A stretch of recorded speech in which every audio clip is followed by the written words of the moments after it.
안녕하세요. 비자스쿨의 이원정 행정사입니다. 오늘은 제가 이제 저희 홈페이지에 있는 D8 기업투자비자 발급 요건과 신청 서류 목록에 대해서 간단히 설명을 드리도록 하겠습니다. 뭐 계속 뭔가 창작하려고 하니까 더 어렵더라고요. 그래서 그냥 저희가 홈페이지 내에 계속 만들어 놓은 게 있으니까 그거를 기본으로 해서 이제 제가 알고 있는 내용을 조금 더 첨가해서 설명을 드리도록 하겠습니다. 우선 저희 같은 경우는 일단 행정사가 23분이 계시는데 그 중에 투자비자나 파견비자 전문으로 하시는 행정사와 사무장님은 총 8명이 하고 있고요. 지금 두 분은 사진이 빠져 있습니다. 사진을 찍어달라고 해도 계속 안 찍고 계시네요. 그리고 저희 이제 QR코드고요. 이쪽을 통해서 QR코드 찍으시면 직접 상담이 가능하고요. 뭐 질문사항 있으시면 이쪽에 컨택트 폼을 통해서 질문하시면 되고요. 우선은 이제 발급 요건에 대해서 D8 이제 투자비자 요건인데 총 4가지가 있어요. D8 1부터 D8 4까지가 있는데 일반적으로 이제 D8 1을 대부분이 하시죠. D8 2, 3, 4 같은 경우는 거의 드물게 하시고요. 그래서 오늘은 D8 1 법인의 투자에 관련된 거에 대해서만 설명을 드리도록 하겠습니다. 우선 D8 1은 외국인 투자 촉진법에 의한 외국인 투자기업 대한민국 법인의 경영, 관리 또는 생산, 기술 분야에 종사하려는 필수 전문 인력이라고 되어 있는데요.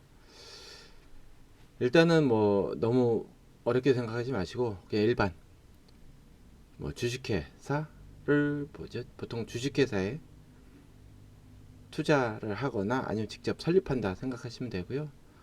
투자하는 분야나 설립하려는 분야 대부분이 가능합니다. 근데 뭐 국가 기반 시설이라던가 좀 누가 봐도 좀 이건 아닌 것 같은 그런 분야를 빼고는 다 가능합니다. 하다못해 당구장, 호프집도 가능하고요. 그리고 이제 기본 조건이 1억 원 이상 투자하는 거고 내용 보면 뭐 투자한 법인의 의결권에 있는 주식 총수의 100분의 10 이상을 소유. 이 얘기는 이제 법인의 등기부등본을 띄워보면 거기에 자본금이 나와 있습니다. 그 자본금이 10억 원 이상이다. 그러면은 1억 원 이상을 투자해야 되는 거고요. 그래서 10억 원 이하다. 그럼 뭐 1억 원이면 충분하고요. 그리고 이제 투자금은 본인 명의 금액을 원칙으로 하고요. 다만 배우자 및 미성년 자녀 등의 반입 또는 대리송금은 예외적으로 인정한다고 되어 있는데요. 현실적으로 이제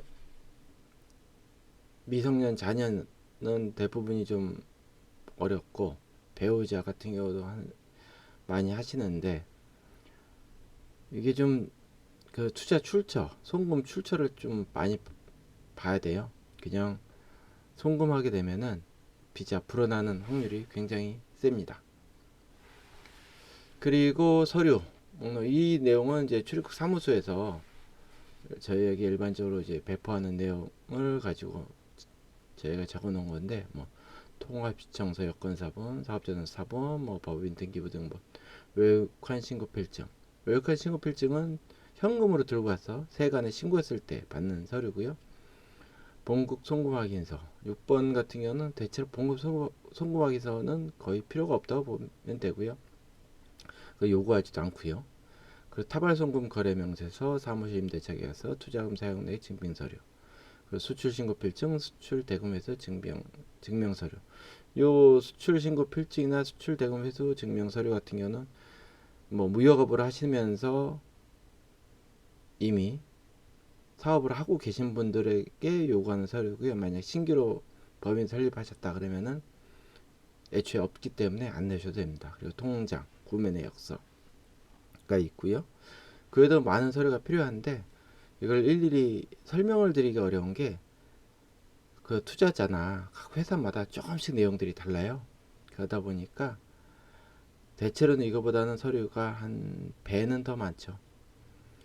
그리고 투자금 3억 이하 같은 경우는 정밀 심사 대상이기 때문에, 그러니까 만약에 투자금이 3억 미만이다, 뭐 2억 9,999만 9천 원이다, 그럼 정밀 심사 대상이 되고요. 3억이다 그러면 정밀 심사 대상이 아닌데, 그 차이점은 정밀 심사 대상일 경우는 자본금 출처라든가 전문 인력 입증 서류가 필요합니다. 그리고 이제 방문 예약, 요거 같은 경우는 이제 서울 출입국, 서울에 있는 출입국이나 인천 출입국은 투자 창구가 별도로 있는데, 그 외에는 투자 창구가 별도로 없기 때문에 하이코리아에 들어가서 방문 예약 하시고 접수하셔야 됩니다. 만약 사증 신청의 경우는 별도로 방문 예약 없이 사증 창구에 가서 신청하시면 되고요. 그리고 이제 투자기업, 이제 투자비자 신청 시 주의사항은 투자금은 반드시 투자자 명의의 통장에서 또는 배우자, 미성년 자녀까지 가능한데요. 투자 송금자는 이렇게 세 사람 이외에는 안 됩니다. 그리고 가능하면 본인이 전문성 있는 분야에 투자하시기를 적극 추천드리고요. 그리고 보통 허가되는 기간은 뭐 비자 사증이든 뭐 체류 자격 변경이든 신청하게 되면 서울 출입국은 요새 한 3주에서 4주 정도 걸리는 것 같고요. 그 외에 출입국은 뭐 4주에서 5주 정도인데, 저희 같은 경우는 뭐 서울 출입국은 당연히 많이 가고, 뭐 춘천, 인천, 뭐 전주, 그리고 뭐 제주도, 부산 뭐 많이 다니는데요. 지방일수록 허가 기간, 허가되는 소요되는 시간이 오래 걸립니다. 그리고 투자비자 받고 나서 주의사항, 이게 굉장히 중요한데요. 왜냐하면 이거를 별로 신경 안 쓰게 되시면 나중에 연장할 때 상당히 까다롭습니다. 그래서 반드시 첫째, 본인 급여 지급하셔야 되고요. 그것도 꼭 세금 신고, 국민연금이나 의료보험 가입하셔야 되고요. 세금 신고를 또 성실히 하셔야 되고, 또 하나는 다른 곳에서의 근무는 안 됩니다. 단 그 근무하려는 곳이 외국인 투자 기업으로 등록된 회사면 가능합니다. 대표자의 경우는 이제 체류지 변경하게 되면은 뭐 물론 출국 사무소는 당연히 신고해야 되겠지만, 법원에도 변경 신고를 14일 이내에 반드시 하셔야 됩니다. 그리고 파견 근로자의 급여 지급 시에는 한국에서가 아닌 본사에서 받는 경우에는 월정 근로소득세 부과 대상이 됨으로써 월정 근로소득 신고하셔야 되는데요.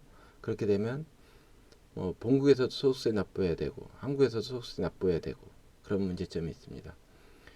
그리고 많이 이제 좀 실수하시는 것 중에 외국인을 고용하시는데 크게 비자를 신경 안 쓰시고 고용하시려는 분들이 계세요.